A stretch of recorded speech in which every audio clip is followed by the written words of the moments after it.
चांद बादलों में छुपा था। एक अकेला कुत्ता भौंक रहा था। उसकी उदास आवाज सुनसान गलियों में गूंज रही थी, कुलकर्णी बाग की। गांव वीरान पड़ा था, एक अजीब सी खामोशी में डूबा हुआ। उसके टूटे फूटे घर, जो कभी हंसी और जिंदगी से भरे थे, अब भूली हुई दहशत की कहानियां फुसफुसा रहे थे। ठंडी हवा पेड़ों से सरसराती हुई सूखे पत्तों को डरावनी फुसफुसाहट की तरह हिला रही थी। हवा में सड़ांध और अनकहे डर का वादा भरा हुआ था। आर्यन चेहरे पर जवानी का घमंड लिए चौराहे पर खड़ा था। उसकी आंखों में आत्मविश्वास की चमक थी, मानो दुनिया की कोई भी चुनौती उसे डरा नहीं सकती। वो गांव वालों की चेतावनियों पर हंसता था। उनके डर और अंधविश्वास को वो अपनी हंसी में उड़ा देता था। उसे लगता था कि ये सब कहानियां सिर्फ बुज़दिलों के लिए होती हैं। भूतों की कहानियां डरपोकों के लिए होती हैं, वो हमेशा यही कहता था। उसके लिए ये सिर्फ कहानियां थीं, जिनका कोई वास्तविकता से लेना देना नहीं था। उसके दोस्त पास पास खड़े होकर उसे गांव के किनारे वाली भूतिया हवेली में एक रात बिताने की हिम्मत दे रहे थे। वे उसे चिढ़ाते और उसकी बहादुरी को चुनौती देते। ये हिम्मत बहादुरी की परीक्षा थी, एक चुनौती जिसे आर्यन ठुकरा नहीं सका। उसके लिए यह अपनी प्रतिष्ठा का सवाल था। एक मुस्कान और कंधे उचकाते हुए उसने स्वीकार कर लिया। उसकी मुस्कान में आत्मविश्वास था, लेकिन दिल में एक हल्की सी घबराहट भी थी। वो सबको गलत साबित करेगा। उसके कदमों में दृढ़ता थी, मानो वो अपने डर को मात देने के लिए तैयार हो। उसका दिल जोर जोर से धड़क रहा था। जोश की धड़कन दिखावे के बहादुरी के पीछे छुपी हुई थी। हवेली के पास पहुंचते ही उसकी धड़कन और तेज हो गई। हवेली की पुरानी दीवारें और टूटी खिड़कियां उसे घूरती सी लगी। हवेली के सामने खड़े होकर उसने एक गहरी सांस ली। उसके मन में सवाल उठ रहे थे, लेकिन उसने अपने डर को दबा दिया। वो जानता था कि अगर उसने पीछे हटने का सोचा भी तो उसके दोस्त उसे कभी माफ नहीं करेंगे। उसने धीरे धीरे हवेली का दरवाजा खोला। दरवाजे की चरमराहट ने उसकी धड़कन को और तेज कर दिया। अंदर का अंधेरा और सन्नाटा उसे घेरने लगे। आर्यन ने अपने कदम आगे बढ़ाए। हर कदम के साथ उसकी हिम्मत और डर के बीच की लड़ाई तेज होती गई। हवेली के अंदर की हर आवाज उसे चौंका देती। अचानक उसे अजीब सी आवाजें सुनाई देने लगी। उसकी सांसें तेज हो गईं और उसने चारों ओर देखा। उसे लगा कि कोई उसे देख रहा है, लेकिन उसने अपने डर को काबू में रखा। आर्यन ने खुद को संभाला और ठान लिया कि वो इस चुनौती को पूरा करेगा। वो जानता था कि ये रात उसकी बहादुरी की असली परीक्षा थी। उसने एक कोने में बैठकर रात बिताने का फैसला किया। उसकी आंखें हर कोने को देख रही थीं और उसके कान हर आवाज पर ध्यान दे रहे थे। ये रात आर्यन के लिए एक यादगार रात बनने वाली थी।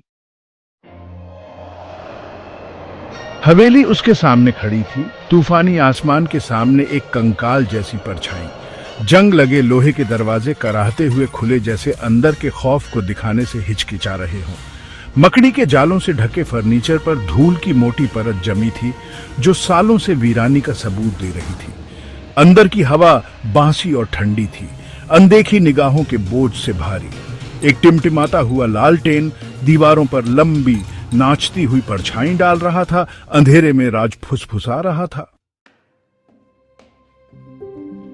आर्यन हवेली में घूम रहा था। उसके कदमों की आवाज विशाल खालीपन में गूंज रही थी। फर्श के तख्तों की हर आवाज उसकी रीढ़ में कंपकंपी भेज रही थी। खामोशी बाहरी कर देने वाली थी, जो सिर्फ एक पुरानी दादाजी की घड़ी की टिक टिक से टूटती थी।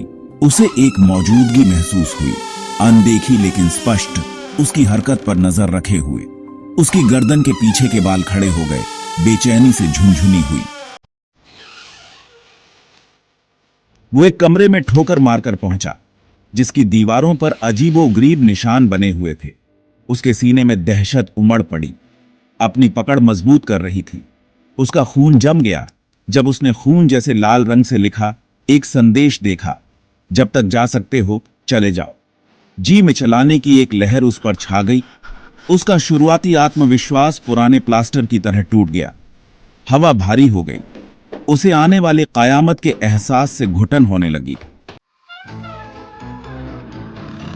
उसे गांव वालों से पता चला कि हवेली कभी एक अमीर परिवार का घर हुआ करती थी। यह परिवार अपने समय में बहुत प्रभावशाली था और उनकी हवेली गांव की शान थी। लेकिन एक रात सब कुछ बदल गया। हवेली में एक भयानक घटना घटी, जिसने सबको हिलाकर रख दिया। उनकी बेरहमी से हत्या कर दी गई थी। उनकी मौतें रहस्य में डूबी हुई थीं। कोई नहीं जानता था कि उस रात वास्तव में क्या हुआ था। कुछ कहते हैं कि यह एक डकैती थी जो गलत हो गई, जबकि अन्य मानते हैं कि यह एक सोची समझी साजिश थी। लेकिन सच्चाई कभी सामने नहीं आई। कुछ लोग काले जादू और बदला लेने वाली आत्माओं की फुसफुसाहट करते थे। हवेली के आसपास के जंगलों में अजीबोगरीब गतिविधियां देखी गई। लोग कहते हैं कि उन्होंने रात के अंधेरे में अजीब आवाजें सुनी और रहस्यमयी छायाएं देखी। यह सब हवेली के रहस्य को और गहरा बना देता था। परिवार को कभी शांति नहीं मिली। उनकी आत्माएं हवेली की दीवारों में कैद हो गईं, बदला लेने की तलाश में।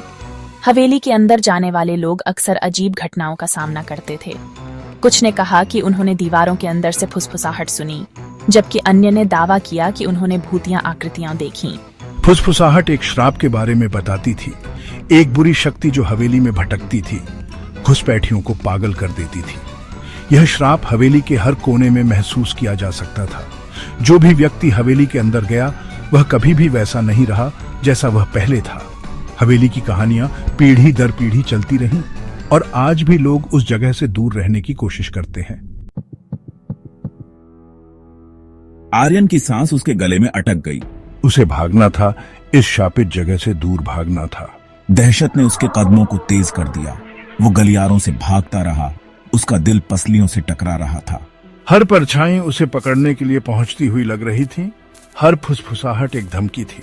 उसका दिमाग उसके साथ खेल रहा था, भयानक चेहरों और कंकाल जैसे हाथों की तस्वीरें बना रहा था। वो मुख्य हॉल में पहुंचा तो देखा कि रास्ता परछाइयों में छुपी एक आकृति ने रोक रखा है। आकृति घूमी, एक चेहरा दिखा जो खामोश चीख में विकृत था। आंखें एक अजीब हरी रोशनी से जल रही थी। आर्यन पीछे हट गया। उसकी पीठ दीवार से टकरा गई। उसका दिमाग उस भयानक आतंक से घूम रहा था। उसने अपनी आंखें बंद कर लीं, खुद को अनिवार्य के लिए तैयार किया। जब उसने अपनी आंखें खोली तो उसने खुद को वापस गांव में पाया। सुबह का सूरज आसमान को सोने और नारंगी रंगों से रंग रहा था। उसकी आंखों में एक अजीब सी चमक थी, जैसे उसने कुछ भयानक देखा हो। वह धीरे धीरे उठ खड़ा हुआ। उसके शरीर में एक अजीब सी थकान थी, जैसे उसने रात भर कोई भयानक सपना देखा हो। लेकिन यह सपना नहीं था, यह हकीकत थी। वह अपने चारों ओर देखता है, हर चीज उसे अजीब और अपरिचित लगती है। क्या यह सब एक सपना था या फिर यह हकीकत थी जो उसने अभी अभी देखी थी? उसकी सांसें तेज हो गईं और उसका दिल जोर जोर से धड़कने लगा। वह अपने चारों ओर देखता है, हर चीज उसे अजीब और अपरिचित लगती है। वह सोचता है कि क्या वह सच में जाग गया है या फिर वह अभी भी उस भयानक सपने में फंसा हुआ है। एक ठंडा डर उसके दिल को जकड़ लिया जब उसने अपनी कमीज की आस्तीन पर एक खून जैसा लाल धब्बा देखा। वह धब्बा धीरे धीरे बड़ा होता जा रहा था और उसके मन में डर और बढ़ता जा रहा था। वह सोचता है कि यह खून कहां से आया और क्या उसने किसी को चोट पहुंचाई है। उसकी आंखों में डर और चिंता साफ दिखाई दे रही थी। उसने हवेली की ओर देखा। उसकी परछाई उगते सूरज के सामने साफ दिखाई दे रही थी और सच्चाई जान गया। वह जानता था कि वह इस हवेली से कभी बाहर नहीं निकल पाएगा। हवेली का अंधेरा और उसकी परछाई उसे हमेशा डराती रहेगी। वह जानता था कि वह इस भयानक जगह से कभी आजाद नहीं हो पाएगा। वो आजाद नहीं था, वो कभी आजाद नहीं होने वाला था। उसकी जिंदगी अब इस हवेली के अंधेरे में ही बीतने वाली थी। वह जानता था कि वह इस भयानक जगह से कभी बाहर नहीं निकल पाएगा। उसकी आंखों में निराशा और डर साफ दिखाई दे रही थी। हवेली का अंधेरा और उसका डर उसे हमेशा सताता रहेगा। वह जानता था कि वह इस भयानक जगह से कभी बाहर नहीं निकल पाएगा। हवेली का अंधेरा और उसकी परछाई उसे हमेशा डराती रहेगी। उसकी जिंदगी अब इस हवेली के अंधेरे में ही बीतने वाली थी।